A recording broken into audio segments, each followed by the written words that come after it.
Holidays-nale, அது நம்ம GT Holidays தான். GT Holidays, South India's #1 travel brand. Madurai Valayankulam பகுதியில் சாலையை அகலப்படுத்த கோரி பொதுமக்கள் போராட்டத்தில் ஈடுபட்டு உள்ளனர். இது தொடர்பான கூடுதல் தகவல்களோடு இணைகிறார் செய்தியாளர் சத்யகுமார். சத்யகுமார், வணக்கம். பொதுமக்கள் என்ன தெரிவிக்கிறார்கள்? இது தொடர்பாக முழு தகவல்களை சொல்லுங்க. வணக்கம். மதுரை வளையங்குளம் தேசிய நெடுஞ்சாலையில் பார்த்தோமேயானால் அந்த ஊருக்கு நடுவாகவே இந்த தேசிய நெடுஞ்சாலையில் ஒரு பாலம் ஒன்று வருகிறது. இந்த பாலத்திற்கு கீழ் ஒரு புறம் இருந்து மற்றொரு புறம் இந்த பாலத்திற்கு கீழாக இந்த சாலையை கடப்பதற்கு ஒரு சின்ன சாலையானது போடப்பட்டுள்ளது.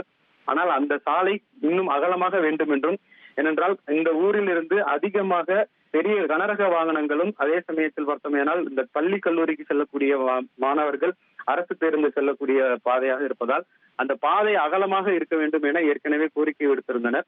இருந்த போதிலும் தற்போது இதற்கான வேலைகள் நடைபெற்று வந்த நிலையில் அந்த சாலையானது குறுகலாகவே இருப்பதாகவும் உடனடியாக அந்த சாலையை அகலப்படுத்த வேண்டும் என்று இன்று காலை கிட்டத்தட்ட ஒரு 7 மணி முதலே அந்த சாலை முழுவதும் தேசிய நெடுஞ்சாலையை மறியல் செய்து பல்லாயிரக்கணக்கான பொதுமக்கள் இந்த சாலையில் அமர்ந்திருந்தனர். இதனால் இந்த பகுதி முழுவதும் கிட்டத்தட்ட 4 கிலோமீட்டர் தூரத்திற்கு போக்குவரத்து நெரிசலானது ஏற்பட்டுள்ளது. மதுரையிலிருந்து மற்ற மாவட்டத்திற்கு செல்லக்கூடிய அரசு பேருந்துகள் மற்றும் கல்லூரி மற்றும் பள்ளி பேருந்துகள் உள்ளிட்டவை இந்த வாகன போக்குவரத்து நெரிசலில் பாதிக்கப்பட்டுள்ளது.